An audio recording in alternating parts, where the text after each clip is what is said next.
कभी आपने सोचा है फ्रिज में रखी चीजें ठंडी क्यों हो जाती है? जिसका जवाब है R134a गैस। क्यों रेफ्रिजरेटर यानी फ्रिज में इसी गैस को भरा जाता है?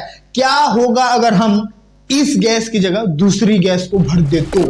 नमस्कार दोस्तों, मेरा नाम है दीपक। आज के इस वीडियो में हम बात करने वाले हैं रेफ्रिजरेटर के वर्किंग मैकेनिज्म के बारे में, यानी कि फ्रिज काम कैसे करता है।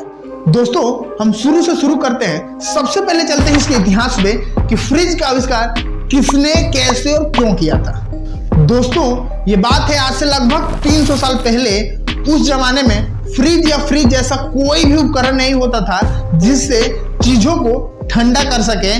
इससे सबसे ज्यादा समस्या होती थी बियर बनाने वाले कंपनियों को, क्योंकि बियर एक बैक्टीरियल अल्कोहल है जिसे हम नॉर्मल टेम्परेचर पर ज्यादा दिन तक स्टोर नहीं कर सकते हैं, क्योंकि यह खराब हो जाता है। बियर कैसे बैक्टीरियल अल्कोहल है, मैंने इस वाले वीडियो में डिटेल में एक्सप्लेन किया है। इस वीडियो पे क्लिक करके आप देख सकते हैं। इसी वजह से बियर ज्यादातर ठंडे इलाकों में बिकते थे।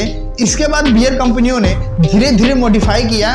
बेल के पेड़ से एक गार्डन बनाया जिसका नाम बियर गार्डन रखा गया। बियर गार्डन बनाने के पीछे का मोटिव था कि बियर को यहाँ स्टोर किया जा सके जिससे वह ठंडा रहे। बियर गार्डन में बियर को स्टोर करने पर थोड़ा लंबा समय तक रह सकता था, क्योंकि बियर गार्डन में बियर स्टोर के मुकाबले टेम्परेचर काफी ठंडा होता था। उसी समय हमारे रेफ्रिजरेटर का आविष्कारक कार्ल वॉन लिंडा रेफ्रिजरेटर के प्रोजेक्ट पे काम कर रहे थे। क्योंकि वह मध्यवर्गीय परिवार से थे, इसलिए उनके पास इतना पैसा नहीं था कि वह अपने इस प्रोजेक्ट को आगे बढ़ा सके। उसी दौरान वह बियर गार्डन में बियर पीने गए। वहां उनको एक आइडिया आया। उन्होंने अपने इस रेफ्रिजरेटर प्रोजेक्ट के बारे में बियर गार्डन के ओनर को बताया। बियर गार्डन के ओनर उनके रेफ्रिजरेटर के प्रोजेक्ट में पैसा लगाने को तैयार हो गए और यहां से न्यू डली हमारे रेफ्रिजरेटर के आविष्कार की। आइए अब उनके रेफ्रिजरेटर प्रोजेक्ट के बारे में समझते हैं। उनका प्रोजेक्ट यह है, यदि हम गैसों को कंप्रेस करते हैं यानी कि दबाते हैं तो गैसें टेम्परेचर रिलीज करती है, जैसा कि हम साइकिल के पंप में देखते हैं। जैसे ही हम पंप में हवा को कंप्रेस करते हैं तो पंप की दीवारें गर्म हो जाती है, जिससे साबित होता है कि गैसों को कंप्रेस करने पर टेम्परेचर इंक्रीज होता है। और ठीक इसका अपोजिट, यदि हम गैसों को एक्सपेंस करें यानी कि फैलाएं तो गैसें अपने वातावरण से टेम्परेचर को एक्सचेंज करके ठंडी भी हो जाती है। यानी कि इन सारे एक्सपेरिमेंटों से एक बात समझ में आती है कि गैसों को कंप्रेस या एक्सपेंस करने में टेम्परेचर में बदलाव होता है। बस यही था उनका प्रोजेक्ट। अब उनको एक ऐसे गैस की जरूरत थी जो बहुत जल्दी ठंडी भी हो जाए और बहुत जल्दी गर्म भी हो जाए। ऐसे गैस क्यों चाहिए थी, अब ये समझ लीजिए। ऐसी गैस इसलिए चाहिए थी कि जब ठंडी गैस को किसी वस्तु के पास से गुजारा जाए तो यह गैस उस वस्तु से हीट एक्सचेंज करके उसे ठंडा कर दे और खुद गर्म हो जाए, ताकि इस गैस को हम ठंडा करके बार बार यूज में ले सकें। इसीलिए इसे जल्दी ठंडा और गर्म होना आवश्यक है। साइंटिस्ट कार्ल वॉन लिंडा ने अपने रेफ्रिजरेटर के प्रोजेक्ट के लिए फ्रीऑन गैस को चुना, जो उनकी जरूरतों पर फिट बैठ रही थी। फ्रीऑन गैस के अलग अलग प्रकार होते हैं, जिसमें से R134a ये भी एक प्रकार है जो रेफ्रिजरेटर में यूज होता है। दोस्तों, फ्रीऑन गैस की विशेषता होती है कि यह बहुत जल्दी ठंडी भी हो जाती है और बहुत जल्दी गर्म भी हो जाती है। फ्रीऑन गैस जब ठंडी रहती है तो लिक्विड फॉर्म में रहती है, और वही जब गर्म हो जाती है तो गैसियस फॉर्म में आ जाती है।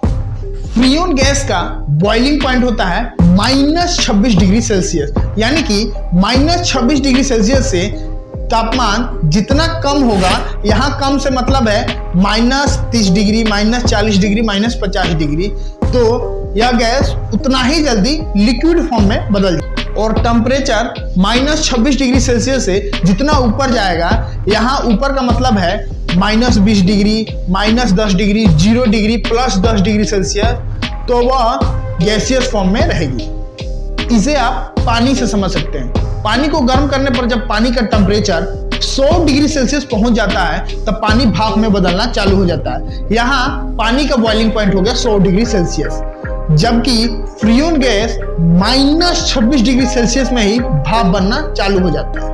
आज जो हम फ्रिज देखते हैं उसमें यही कॉन्सेप्ट काम करता है। आइए फ्रिज के डिजाइनिंग को समझते हैं कि यह गैस फ्रिज में काम कैसे करती है। दोस्तों, फ्रिज का सारा सिस्टम फ्रिज के पीछे रहता है। फ्रिज में सबसे नीचे एक मोटर और एक पंप होता है और पंप से कॉपर का ट्यूब यानी कि पाइप ज्वाइंट रहता है जो कि कुंडली के शेप में डिजाइन रहता है। पंप का काम होता है फ्रीजन गैस को पंप करके पूरे ट्यूब में फैलाना। जैसे ही पंप गैस को पंप करता है तो गैस का टेम्परेचर 90 डिग्री सेल्सियस तक पहुंच जाता है। अब यह गैस हो गया गर्म, लेकिन हमें चीजों को करनी है ठंडी, इसलिए इस गैस को हमें ठंडा करना पड़ेगा। तब हम इस गैस को मोटे और लंबे कॉपर के ट्यूब में घुमाते हैं, जिससे यह गैस एटमॉस्फेयर से टेम्परेचर को एक्सचेंज करके ठंडा हो जाता है। अब इस गैस का टेम्परेचर 45 डिग्री सेल्सियस होता है। अभी हमें इसे और ठंडा करना है, इसलिए हम मोटे कॉपर के ट्यूब से बहुत ही पतले कॉपर के ट्यूब यानी कि कैपिलरी ट्यूब में बहाते हैं। कैपिलरी ट्यूब से बाहर निकलने के बाद गैस का टेम्परेचर -16 डिग्री सेल्सियस तक रिड्यूस हो जाता है।